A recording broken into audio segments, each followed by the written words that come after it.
The apps are draining the battery way too fast. Developers came up with a program to identify the worst offenders.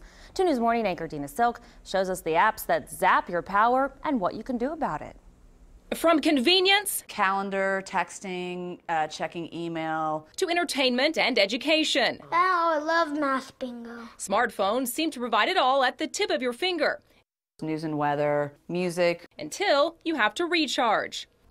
I feel like I charge a lot. Mom Jerry Sue says she has to plug in more than once a day. So we went to technology expert Rick McCloskey for help. You have to pay attention to what is the application asking to be able to do. He warns of apps that use GPS, programs that constantly update, and free games like popular Angry Birds.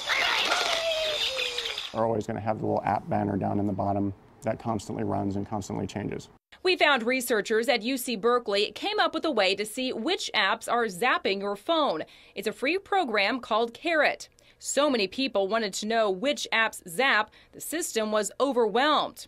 We thought that we would have maybe a few thousand people on the high end who would download this. And now there are almost 500,000 devices that have installed Carrot, which was far beyond anything we had expected. Email, Facebook, and texting are among the main battery hogs. For many of these, there is an easy fix. Email is probably the easy example to give because you can go in and it will say, how often do you want me to check your email? Do you want me to check it every 1 minute, every 5 minutes, every 10 minutes, once an hour, once every 5 hours? Carrot also identifies the energy bugs. These are apps that might be misbehaving on your specific device. Maybe there's an app that won't let your screen go to sleep, or maybe there's an app that's misbehaving or not cooperating with another app on your phone.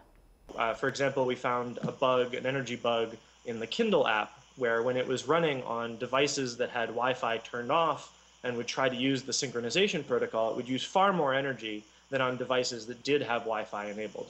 Through Carrot, Rick found out his music app was running without his knowledge. So was Yahoo News. If you don't use it, lose it. The same goes for GPS, Wi-Fi, and Bluetooth. Turn these off when you don't need them. Jerry Sue is still waiting on her results, but says she's already more aware of her own battery zappers. After watching a couple of the racing games that Justin likes to play, that he stopped and went outside to play, and I'm like, oh, that's so nice. And then I went to make a phone call or check my email, and yeah, my battery's drained. Knowledge really is power. Dina Silk, 2 News works for you. And we're told the longer that you use Carrot, the more energy bugs and energy hogs the program will identify. Carrot's creator says the program's recommendations are about 95% accurate.